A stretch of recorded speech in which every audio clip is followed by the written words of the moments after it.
nosotros consideramos que lo mejor es que la Guardia Nacional dependa directamente de la Secretaría de la Defensa. ¿Por qué? Porque la Secretaría de la Defensa es una institución con disciplina, profesionalismo, con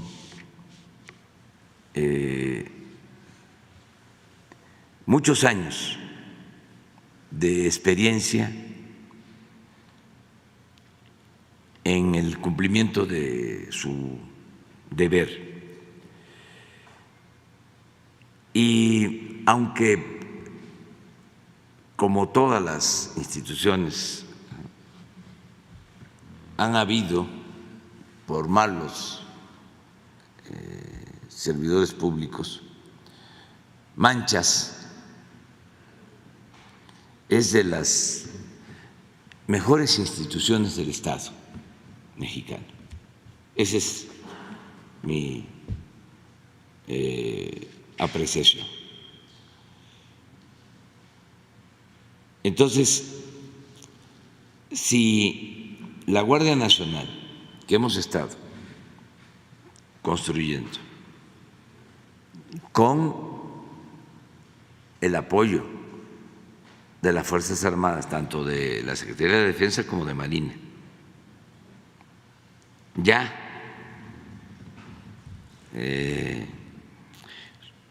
representa una corporación que ayuda mucho para la protección de los ciudadanos, para garantizar la paz en el país. No queremos que esta nueva institución quede en el aire, como sucedió con la Policía Federal, que se creó durante el gobierno de Ernesto Zedillo y se fue echando a perder. De ahí salieron mandos que ahora están en las cárceles.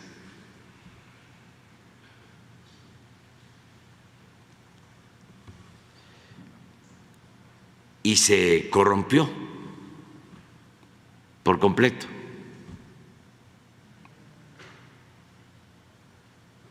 Estuvo primero dependiendo de la Secretaría de Seguridad Pública, luego de Gobernación,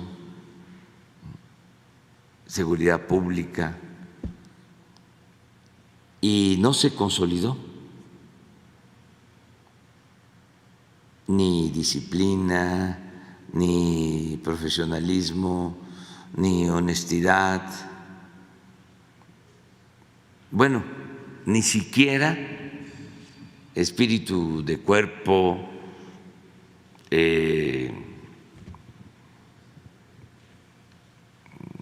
no se crean instalaciones, cuarteles,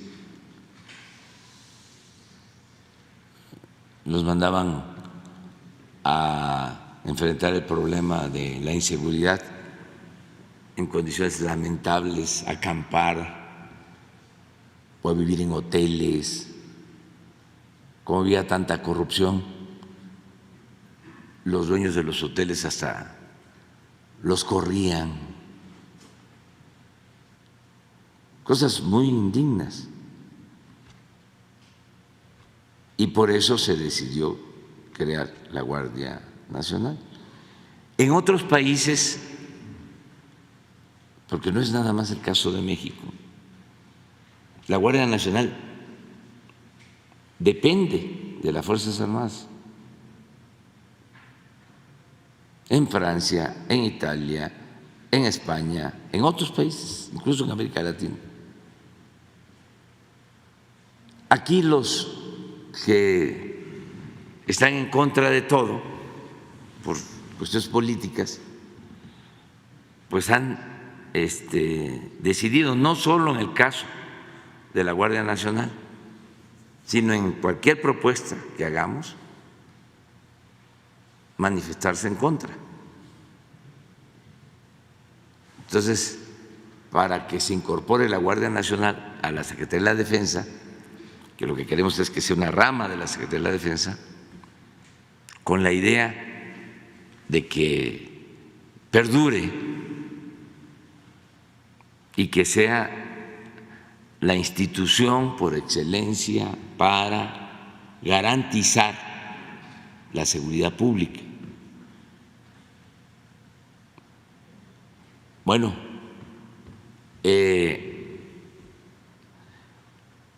esa propuesta requiere de una reforma constitucional, porque hasta hace 3 años y medio en la Constitución se establecía que no podían las Fuerzas Armadas, la Secretaría de la Defensa ni la Secretaría de Marina participar en labores de seguridad pública. Y logramos que se aceptara que la Secretaría de la Defensa y la Secretaría de Marina ayudaran en garantizar la seguridad pública. Esto por una realidad. Sí nos hace falta la defensa del territorio, la defensa nacional, pero el principal problema de México de los últimos años, los últimos tiempos, es el de la inseguridad pública, de la violencia al interior. Y resultaba que constitucionalmente no podían participar ni el Ejército ni la Marina. Estamos hablando de más de 300,000 elementos con instalaciones, con experiencia, que no podían. Y los usaban para operativos violando la Constitución.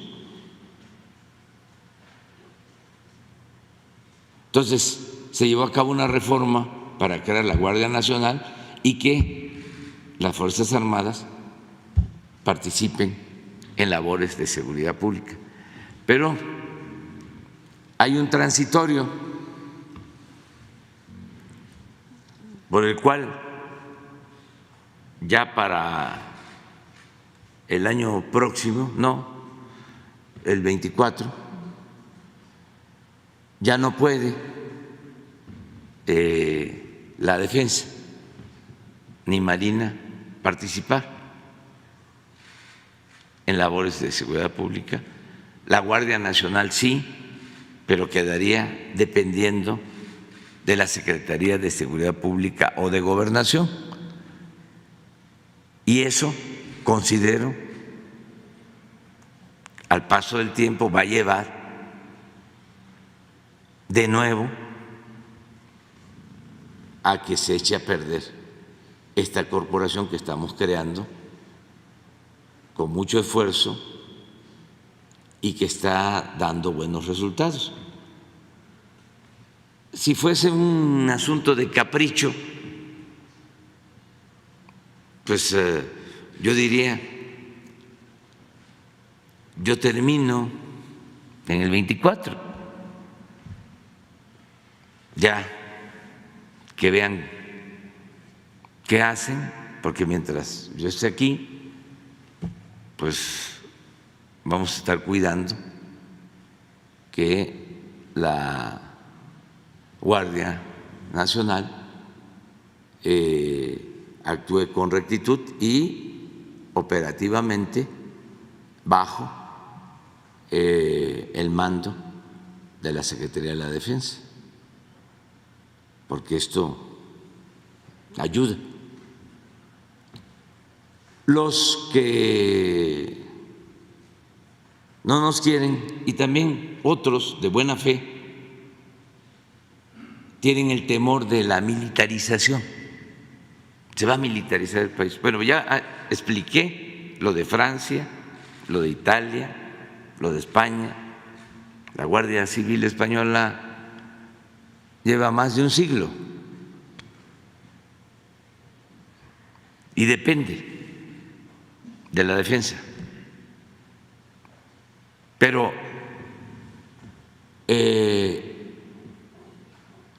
hay cierto rechazo a la militarización. Y yo estoy ahora planteando, como queda de manifiesto todos los días, de que hay que tomar en cuenta la opinión del pueblo,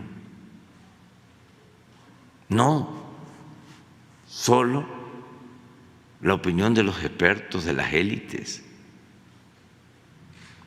¿Qué opinión tiene el pueblo de las Fuerzas Armadas? Porque una cosa es lo que piensen los Sheridan, los Aguilares Camines, los que administran la violación de derechos humanos y luego se convierten hasta en políticos, como este senador Álvarez y Casa. Sí, es muy respetable su opinión y de muchos que tienen ya como trabajo el formar grupos de defensa de derechos humanos y hasta de obtener financiamiento del extranjero. Es un poco lo que está sucediendo en la ONU, que tiene tantos organismos, no atienden lo fundamental. Está quedando como un florero, pero tiene organismos para todo: medio ambiente, defensa de los niños, cambio climático, derechos humanos. Bueno, ganan muchísimo dinero y no cambian nada. Entonces, pues administran los problemas y claro que a ellos pues no les conviene que las cosas verdaderamente cambien. No apuestan a transformar, apuestan a administrar el conflicto. De eso viven muchos. Hay gente de muy buena fe, pero hay otros, bueno, los ambientalistas o pseudoambientalistas. En Estados Unidos yo tengo, pues, de manera respetuosa, la convicción de que toda la ayuda en Estados Unidos hacia países, cuando se da, se transfiere a través de estos organismos y no llega a la gente, se queda en los asesores, en estos grupos. Entonces, no estamos por la militarización. Y regresando al tema, porque es interesante, ¿qué opina la gente? No hay necesidad, es cosa de ver las encuestas del INEGI. A ver, ¿por qué no pones la encuesta del INEGI? Pero además se puede hacer una consulta, se pueden hacer encuestas y casi el 80% de los mexicanos le tienen confianza a la Secretaría de Marina y a la Secretaría de la Defensa. Entonces, ¿por qué eso no lo vemos? ¿Por qué solo lo que opinan los sabiondos? No, la democracia es gobierno del pueblo, para el pueblo, con el pueblo.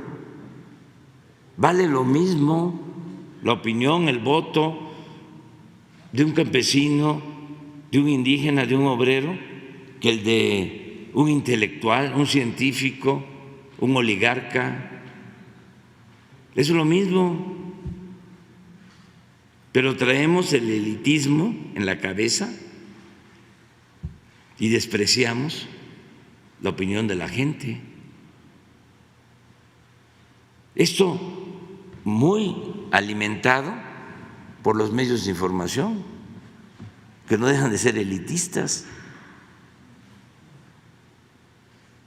Pero miren, ¿de cuándo es esto? De junio del 2012, está la otra, la comparación del mes a mes.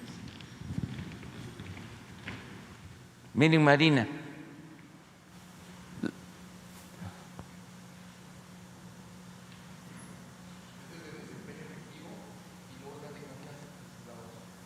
este es desempeño, 84.2. ¿Cómo vamos a desperdiciar esto?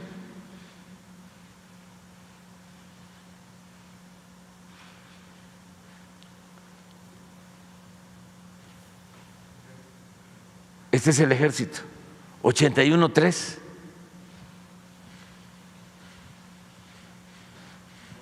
Si ponemos al presidente, está en 65, en 70.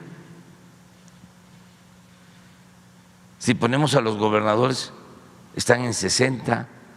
Si ponemos a las policías estatales, están en 50. Si ponemos a los medios de comunicación, están como en 40. A los intelectuales, como en 30.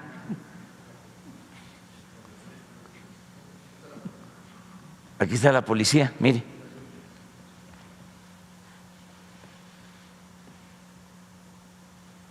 Pero esto no lo vemos.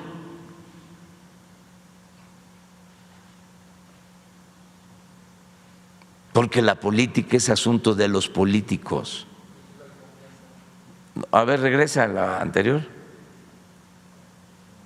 La otra, la de los policías. Guardia Nacional, la que quieres. Bueno.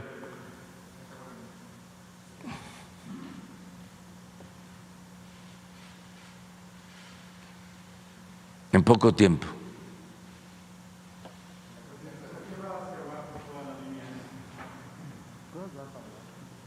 Bueno, es una media. Mire, aquí está, confianza.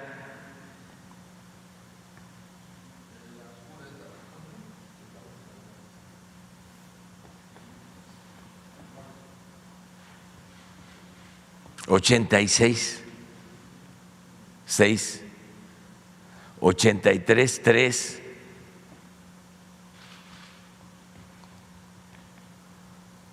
Guardia Nacional 74.5,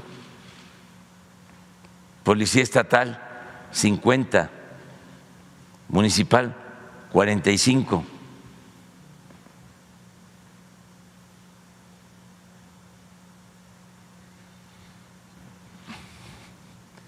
Es interesante el debate. Esto no se veía antes.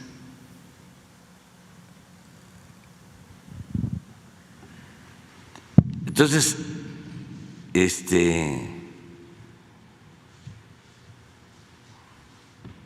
86% o el 83% no cuenta.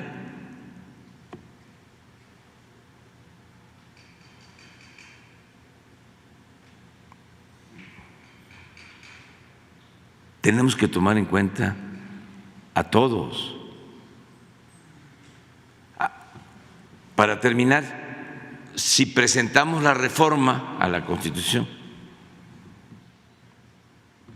pues la van a rechazar, porque tenemos mayoría, pero para una reforma constitucional se requieren 2/3 partes. O sea, no es la mitad más uno. Eso se podría obtener en el Congreso. Pero el bloque conservador ya declaró huelga, aunque siguen cobrando. Entonces, no quieren aprobar nada. Entonces, tengo el deber de decir lo que nos conviene para la seguridad pública es que la Guardia Nacional dependa de la Secretaría de la Defensa. Entonces, sin reforma constitucional, voy a enviar el día 1 una iniciativa de ley integral para que en los márgenes legales se pueda lograr este propósito. Preferente, para que de inmediato se decida y los que no estén de acuerdo y consideren inconstitucional la ley puedan acudir a la Suprema Corte y ahí se decida. Pero yo no me puedo quedar con los brazos cruzados, porque tengo una responsabilidad con el pueblo de México. Tengo la responsabilidad de garantizar que haya paz y que haya tranquilidad. Entonces, si el Poder Legislativo y el Poder Judicial opinan lo contrario, pues yo ya cumplí y se acata lo que diga el Poder Legislativo y el Poder Judicial. Porque somos independientes, como no se había visto en la historia. Gracias. Adelante. Buenos días, presidente. Hans Salazar, de Noticiero en Redes. A propósito, y en un primer tema que le quiero plantear, de las reformas, de esta reforma en particular, hay el punto, por ejemplo, de Foviste, que lo he planteado aquí y que usted abrió una conferencia especial al respecto. Aquí el vocal del Foviste dijo que para resolver el problema que aquí ya le expusimos en este espacio, se necesita definitivamente una reforma a la ley del ISSSTE. Usted ha mencionado aquí que se va a plantear también reforma a la ley del ISSSTE para mejorar el servicio de salud. Sin embargo, pues el Foviste, que es un órgano dependiente o que forma parte del propio ISSSTE, preguntarle si usted está considerando, aquí dijo el funcionario responsable del Foviste, que sí se está considerando una reforma para poder resolver esta usura contra los pues que tienen una deuda de este servicio. Y el segundo punto también de la reforma es preguntarle si está considerando alguna reforma para que la propia Secretaría de Seguridad Ciudadana, que aquí usted también dijo que va a ser la responsable de estar atendiendo casos para la liberación de gente inocente en las cárceles, injustamente detenida o sin sentencia, algún abuso de autoridad. ¿Va a haber alguna reforma o cómo se manejaría esto? Y si lo hubiera también en este sentido, ¿para cuándo sería o habría otro mecanismo jurídico legal para que la Secretaría pudiera atender esto y qué fecha sería? No, bueno, Y ahorita otro punto, por favor, sí, presidente. acerca de la reforma para el Seguro Social y el ISSSTE, si hace falta, se va a presentar la iniciativa. Ahí no creo que haya problema. Nada más que va a empezar el periodo ordinario el día 1 y ahí vamos a ir viendo qué reformas, ¿no?, se presentan. Acerca de lo otro, ya es un compromiso de que la Secretaría de Seguridad Pública y Protección Ciudadana se ocupe de atender casos de injusticia que se cometen por corrupción, por negligencia, por burocratismo, por falta también de abogados que defiendan a los pobres, porque hace falta que funcione bien la reforma para la Defensoría de Oficio. Entonces, la Secretaría de Seguridad estaría dedicada a eso,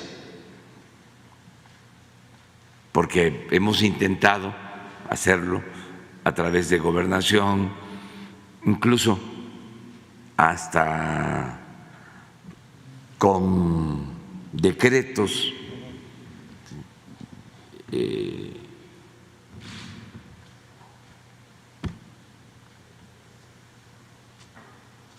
para permitir, ¿no?, la salida de gente que está enferma, que lleva años sin sentencia,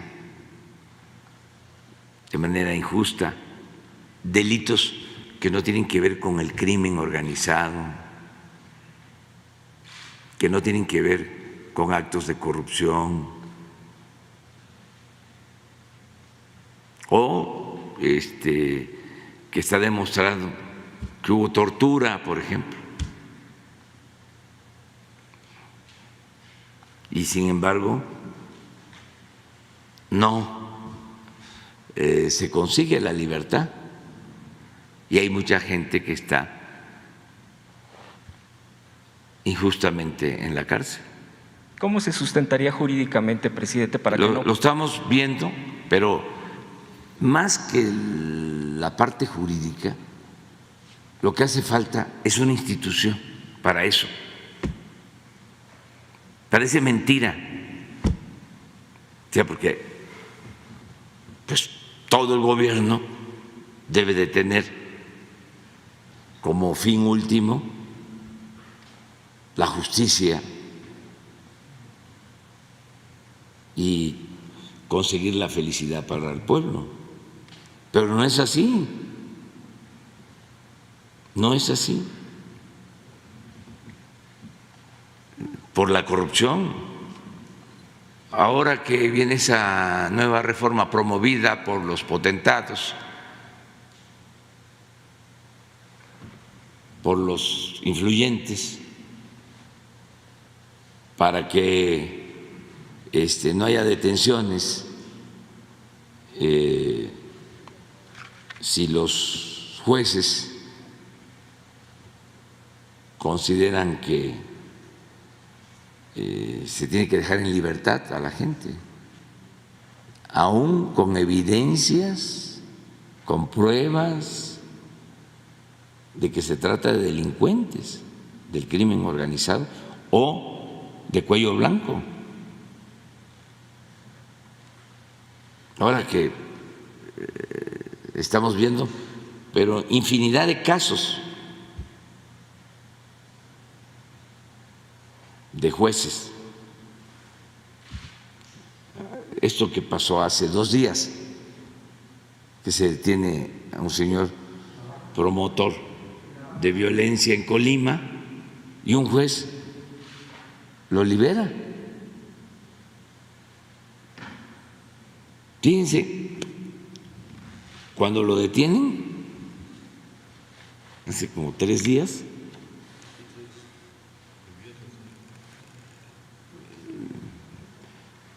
pone un mensaje la gobernadora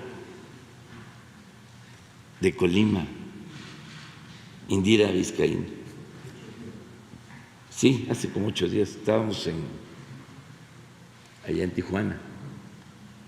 Te pone un Twitter la gobernadora diciendo: felicito a las autoridades. A ver si no está por ahí el de Indira. La gobernadora del estado de Colima. ¿Por qué? Porque pues, sabe perfectamente que este señor anda en malos pasos. Y el juez, por cualquier pretexto o excusa, decide liberarlo.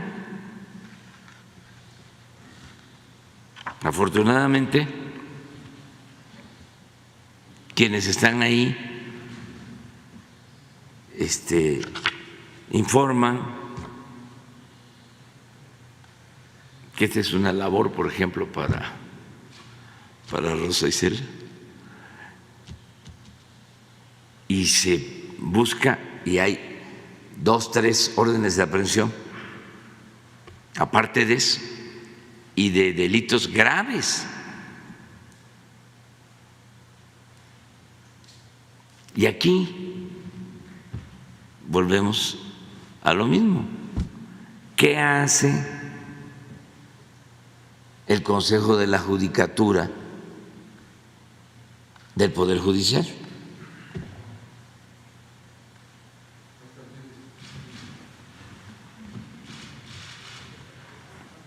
La gobernadora.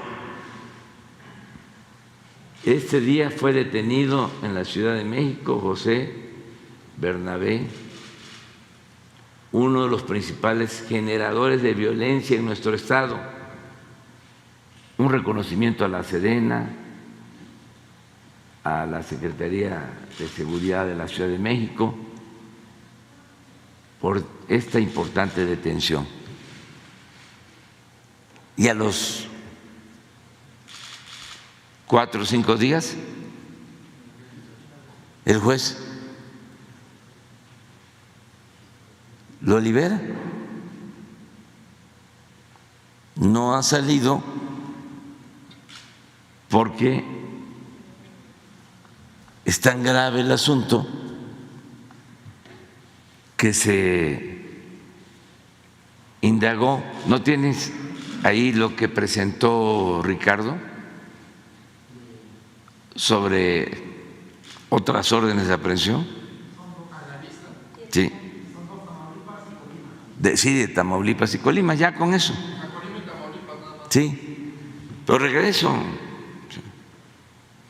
¿Cuándo ha habido una rueda de prensa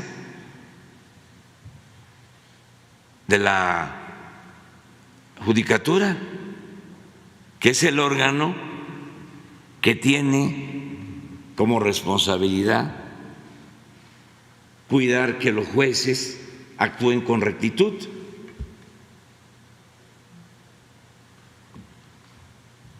Encima de eso,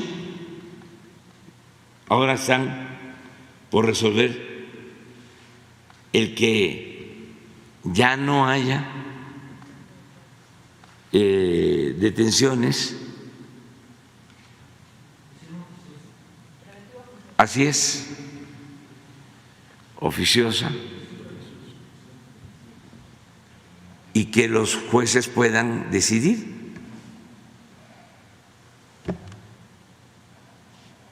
Pues es protección para jefes de bandas de la delincuencia organizada y para, no se olvide, delincuentes de cuello blanco.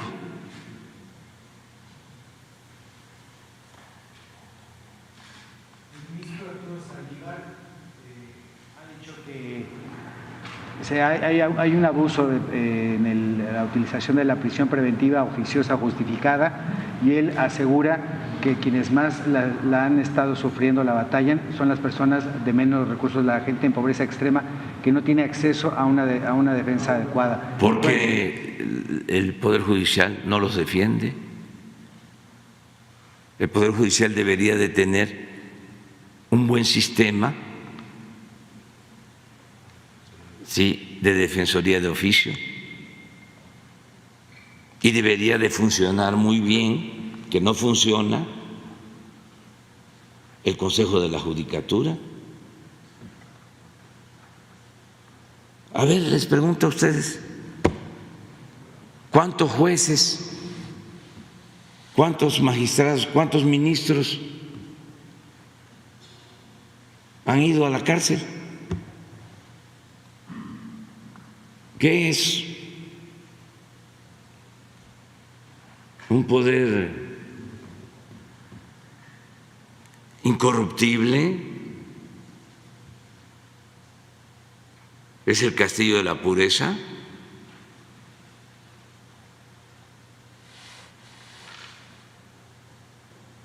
Y yo estimo mucho al presidente de la Corte y lo considero un hombre íntegro, pero no coincido con él en este tema. Además, esto significa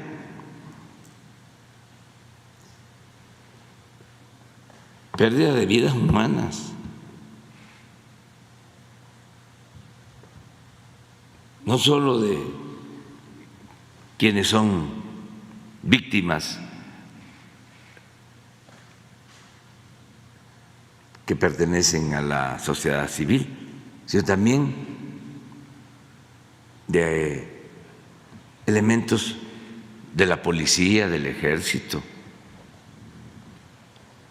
de quienes se atreven a actuar con rectitud, los mismos jueces están expuestos.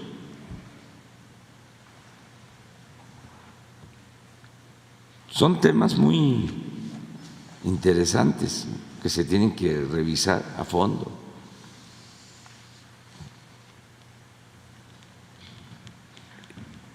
Y yo no estoy a favor de… Y es por esto, por la corrupción. Por eso lo que me preguntas de Rosa Isela es, a ver, si lleva muchos años una persona sin sentencia, pues que esta secretaría vea el caso, ¿sí? Ahí sí, a la ONU, esos son los asuntos que hay que tratar, y a la judicatura y denuncia. Hay mucho trabajo en ese Presidente, ya para cerrar este tema, preguntarle, entonces, ¿se anunciaría algún mecanismo? Porque hay varios casos, por ejemplo, ya aquí se los ha expresado el Brenda Quevedo, Ana Georgina Domínguez, Pablo Green, y todo esto tiene que ver con el tema de burocratismo, el tema de injusticias, fabricación de culpables, tortura, etcétera. Para presentar los expedientes, ¿cuál sería el mecanismo y todo? Porque lo de menos es ahorita plantearle, y si usted me permite, entregarle los expedientes a la secretaria. El punto es que no son los únicos, el punto es que hay decenas, centenas, no lo sé, hay muchísimos más. Preguntarle, ¿ahí se haría un mecanismo entonces muy concreto que anunciaría usted aquí? Sí, para eso es. Próximamente. Sí. Y el otro punto de lo del FOBISTE que yo le preguntaba, aquí también se informaría si usted está considerando esta reforma para poder apoyar a la gente. Sí, lo vamos a ver. Y también se anunciaría aquí al respecto. Sí. Bueno, pues segundo tema, y le agradezco, presidente, es respecto, aquí ya se ha planteado el abuso de parte del INE. El INE no solo está multando activistas, ciudadanos de las redes sociales, curiosamente simpatizantes de la Cuarta Transformación, porque no es un tema que se ha generalizado con gente que también tiene derecho a defender a los conservadores o ser conservador. El punto es que está muy focalizado, incluso ya está pidiendo comparecencias de activistas, están en las redes sociales, seguramente usted ha visto algunos de ellos, y particularmente hay un punto, por ejemplo, y que me llama mucho la atención, y ese es el concreto que le quiero exponer. Usted ya se ha expresado al respecto por ejemplo, el caso de las multas, pero en el caso de la diputada Andrea Chávez, la diputada tuiteó, le voy a leer, una diputada federal del PRD acaba de decir en la comparecencia de nuestra Secretaría de Cultura, Alejandra Frausto, que el Fondo de Cultura Económica, y entre comillas, no debe dedicarse a fomentar la lectura, cierra entre comillas, dice, aunque usted no lo crea. Ese es el tuit. Y por ese tuit, que no es reciente, por cierto, de la diputada, el Tribunal Electoral del Poder Judicial de la Federación ya está buscando amedrentarla e inhabilitarla a la diputada de Morena y aliados, PT y Verde, por ese tuit. No solamente multar, sino inhabilitar. Es decir, ya está yendo más allá de una comparecencia de activistas, estamos hablando de Alina Duarte, Pigmero Ibarra. ¿Hasta qué punto? Y esa es la pregunta. El tema, ya sabemos, la reforma electoral, ya están en la moratoria. ¿Hasta qué punto está poniendo en riesgo el tema de la democracia? Porque, bueno, pues la gente efectivamente no creo que se quede con que, bueno, pues ya quedó ahí, ni modo, me inhabilitaron, ya no puedo hablar, ya no me puedo expresar. Y con un tuit de estos, realmente no solo es una censura, sino realmente ya es un tema de extralimitación y va mucho más allá. ¿Qué opina al respecto? ¿Realmente se está poniendo en riesgo todo el tema de la democracia con estas instituciones? Yo pienso que desde luego es un abuso, ¿no?, de estas autoridades, no les corresponde, es censura, descarada, y no va a pasar a mayores. Creo que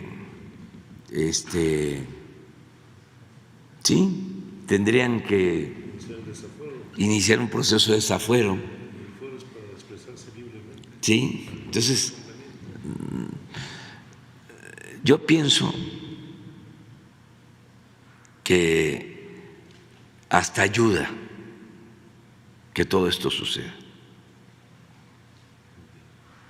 Es lamentable, desde luego, pero ayuda para que se sigan mostrando como son.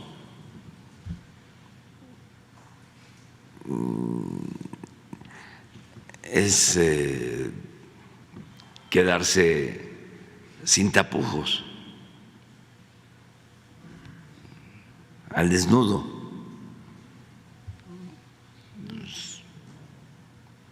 La otra expresión es mostrar el cobre, pero ayuda mucho que salgan todas estas cosas, porque esto demuestra cómo estábamos, la decadencia del país. Imagínense si hubiesen continuado los mismos, ¿cómo estaría México?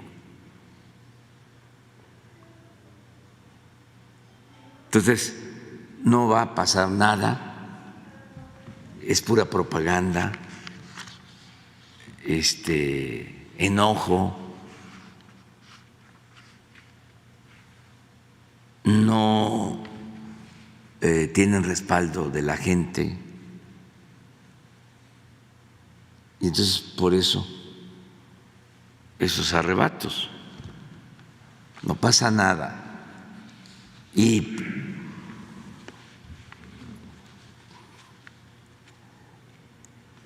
en caso de que, por ejemplo, proceda una injusticia de ese tamaño, de esa magnitud, la gente no lo va a permitir y hay mecanismos legales hasta pedir juicio político contra los magistrados del tribunal o los consejeros del INE. Pero yo no estoy dando ese consejo, o sea, yo nada más digo de que hay formas, pero diría que políticamente hasta ayuda,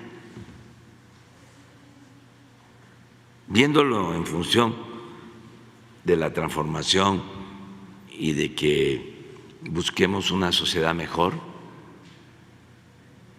con un auténtico Estado de Derecho. Todo esto ayuda. Es como el enorme servicio, ¿no?, prestado por Sheridan y por otros, porque si no, continúa la simulación, que es un elemento fundamental del conservadurismo. O sea, es algo que sostiene al conservadurismo. El doble discurso, la doble moral,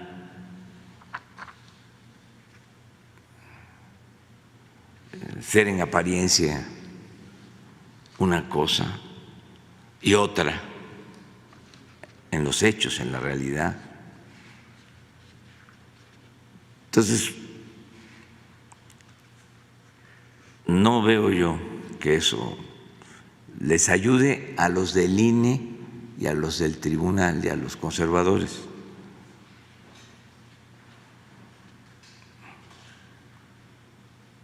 Y siempre nuestra solidaridad, ¿no?, para quienes son víctimas de estos atropellos. Claro, es pues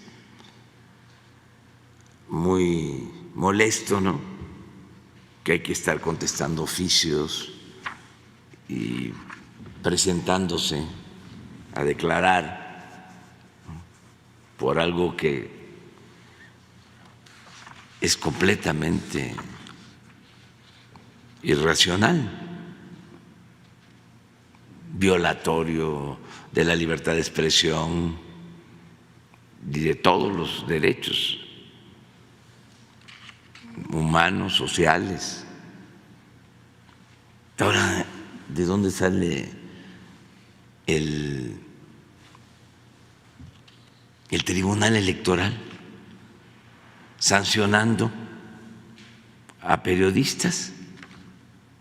¿Cuándo se había visto eso? Ni en la ley Mordaza.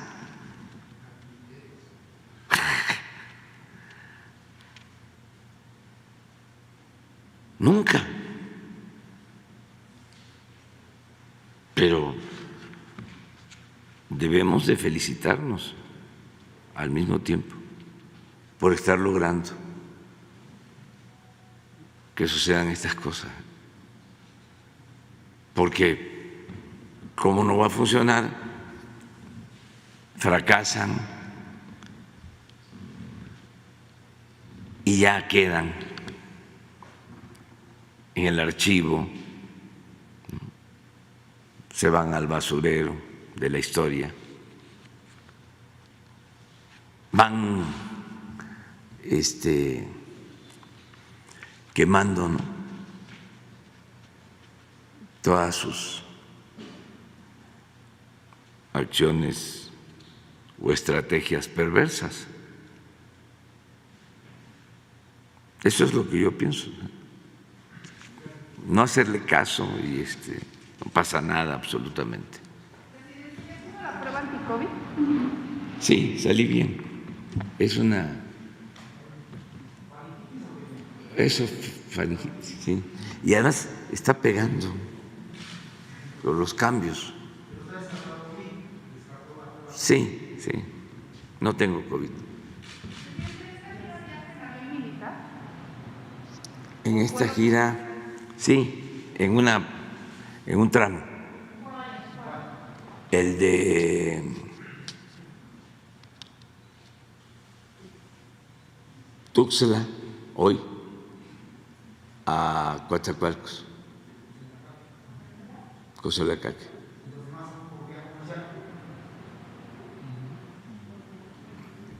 No, porque es por tierra aquí en el Estado de México y luego sí a Nayarit también con la Fuerza Aérea.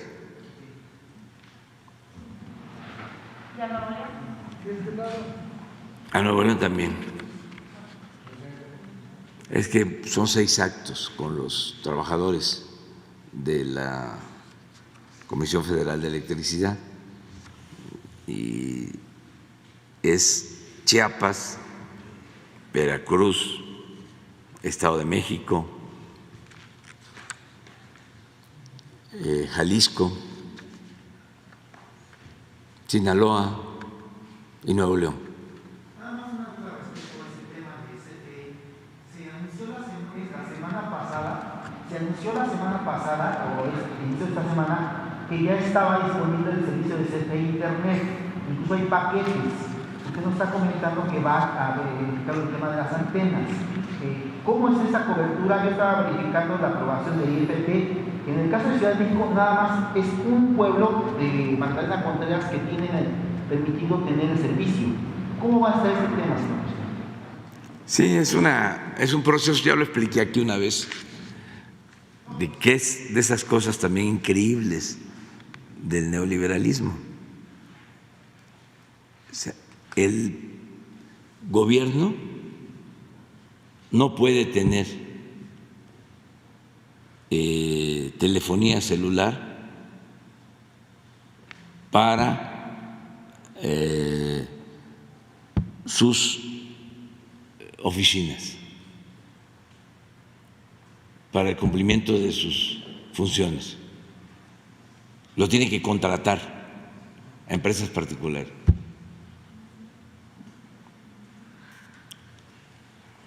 La concesión que nos dieron para el Internet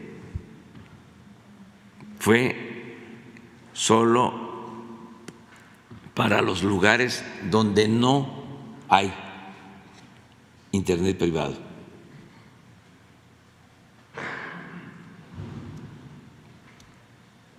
O sea, por eso crearon todo este andamiaje de organismos autónomos para atar al gobierno y que se privatizara todo, pero en extremo. Entonces, las antenas que se van a colocar es para los pueblos donde no llegan las empresas particulares porque no les resulta negocio. Pero la empresa de la Comisión Federal de Electricidad no tiene fines de lucro. Lo que nos interesa es que la gente tenga acceso al Internet y a la comunicación, a la telefonía celular, porque no hay. Entonces, ¿los paquetes van a ser para qué? ¿Para ciudades o van a ser también para los pueblos? Los paquetes de 30 pesos, 50 pesos que se han hecho.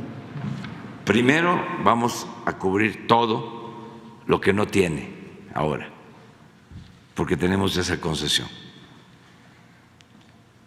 Y vamos a hacer la gestión para que nos permitan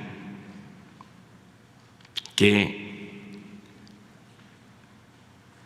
las instituciones gubernamentales puedan tener ese servicio. Y luego que nos permitan competir con los privados en la Ciudad de México y en cualquier lugar. Nada más que es un proceso. Es como los bancos del bienestar.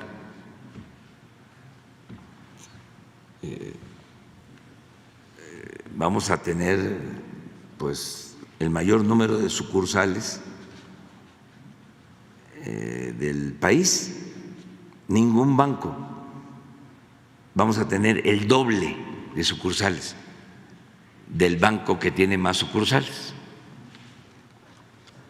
Entonces, esto va a ayudar mucho porque ahí van a cobrar las pensiones los adultos mayores, los becarios, los campesinos, y ahí también se va a manejar lo del Internet, el teléfono celular. ¿Van a hacer paquetes como se están diciendo? Sí, sí, pero se tiene primero que atender a los que no cuentan con servicio y que ya están recibiendo un beneficio.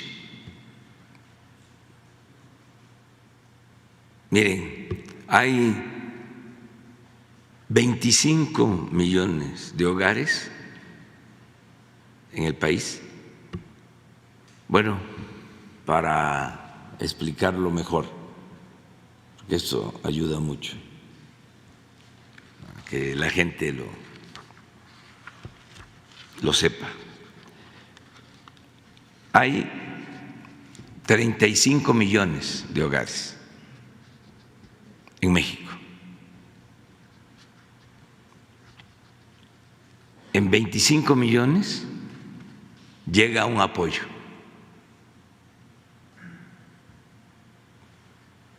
O sea, de los 35 millones de hogares, en 25 millones de hogares llega cuando menos un apoyo del gobierno. Una porción aún pequeña del presupuesto. 5 millones más también reciben una pequeña porción del presupuesto porque son trabajadores al servicio del Estado, sean médicos, enfermeras, maestros, policías, soldados, marinos. Entonces, como la estructura poblacional de México es piramidal por la desigualdad, es como un cerro. Entonces, en la base está la mayoría. Todos esos reciben apoyo. Y de los de la base, los que más apoyo reciben son los adultos mayores y los indígenas.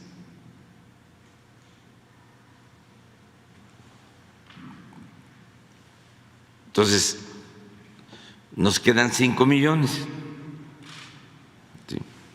Porque son 25 de manera directa con programas de bienestar y 5 que de una u otra manera reciben una porción del presupuesto nacional por su sueldo, por su trabajo como servidores públicos.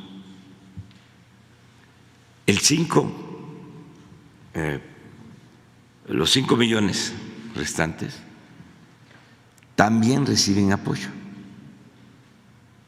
porque los de abajo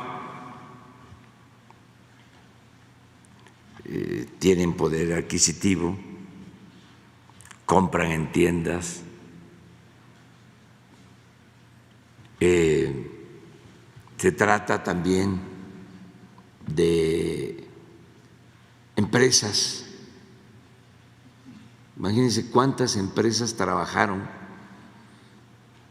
en la construcción del aeropuerto Felipe Ángeles.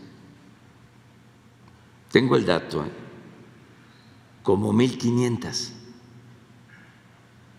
Esas puede ser que no estén en los 25 millones ni en los 5, pero sí están en los 5 y sí se benefician con inversión pública o con inversión extranjera, y se benefician sobre todo porque si se atiende a los más necesitados hay paz y hay tranquilidad, y eso es lo que más vale, el vivir en paz. En una sociedad donde no se atiende a los pobres, a los marginados, donde hay mucha desigualdad, existe también mucha frustración y mucha violencia. Entonces, por eso decimos, por el bien de todos, primero los pobres, pero es por el bien de todos.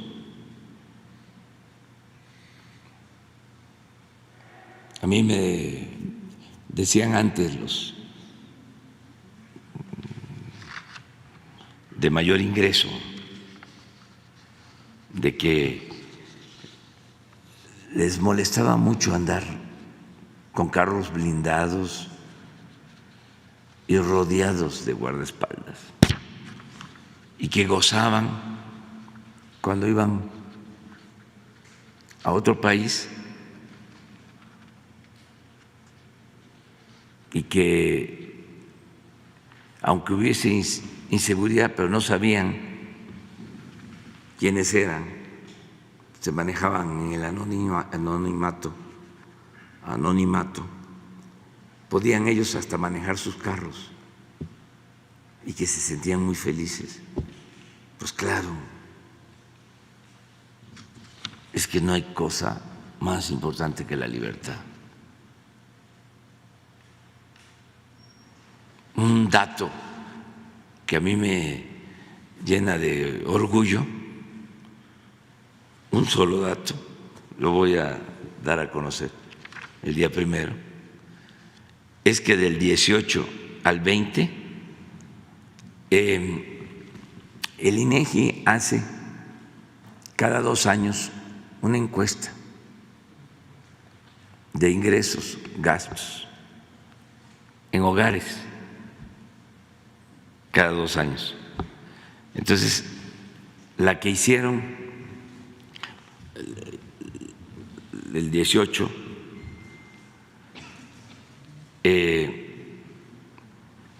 significaba que los más ricos de México tenían 18 veces más que los pobres, en promedio. Puede ser que un rico tenga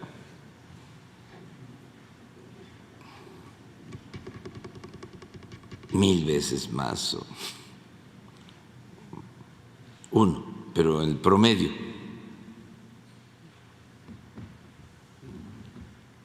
era 18 veces más. Y en el 20, ya estando nosotros, a pesar de la pandemia, ya había disminuido a 16 veces.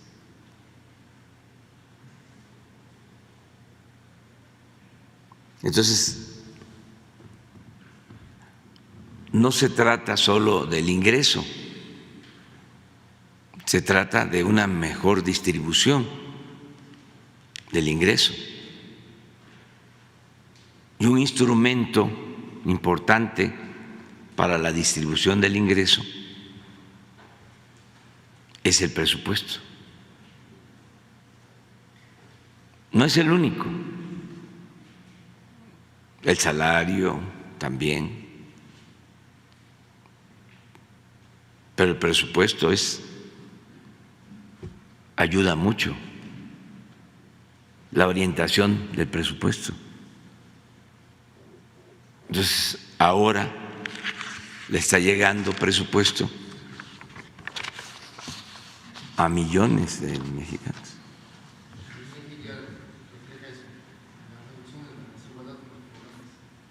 Sí, es eso más o menos. Y no hemos crecido. Es decir, se nos cayó la economía. Pero por eso crecimiento no es sinónimo de bienestar.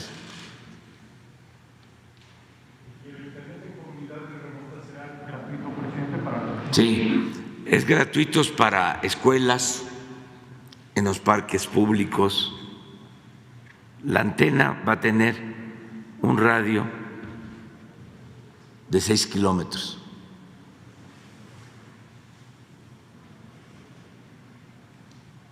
En total son 5,000 antenas más fibra óptica. Es una revolución. Cuando logremos que en todos los pueblos se tenga internet, se puede hablar por teléfono. Es que es increíble. Yo voy a una gira y grabo un mensaje por el teléfono y le sigo, pero me tengo que meter a la sierra. Les pongo un ejemplo. Voy al Istmo, grabo en Ixtepec, pero quiero mandar el mensaje. Me tengo que esperar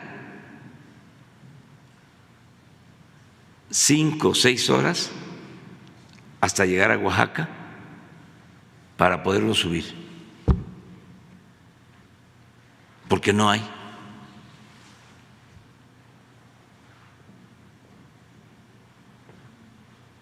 Eso es lo que queremos que no suceda. Claro, ahora no solo es el internet, ahora se van a poder hacer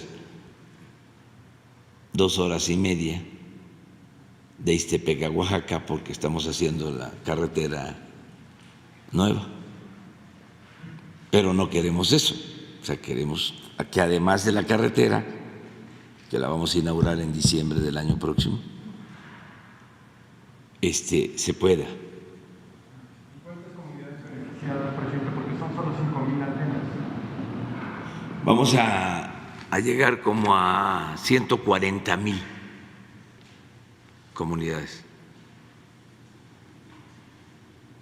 Todos esos datos podríamos, el fin de semana seguramente, se van a dar a conocer. ¿Por qué aumentó el número de antenas? Al principio había dicho usted que eran nada más 2,500. Es que son 2,500 de la Comisión Federal y 2,500 de Altán. Son 5,000 para tener más cobertura. Bueno, vámonos a desayunar, ¿no?